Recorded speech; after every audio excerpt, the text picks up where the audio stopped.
আমাদের আর কিছু বলার নাই। এরা স্বার্থপর, না পেলেও এদের কোনো যায় আসে না। তোমরা সব দোকানের সামনে কেন? তোমরা এদিকে আসো, একটু দেখা করো আমার সাথে।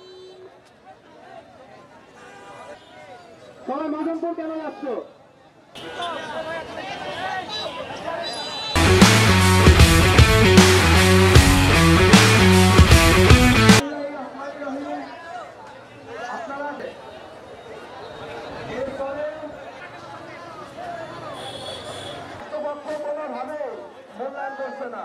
বলবে আমাদের এটা চাই, দেশ অধিকারটা পূরণ করবে, কিন্তু না দিলে আমাদের কোনো কিছু অর্জন হয় না।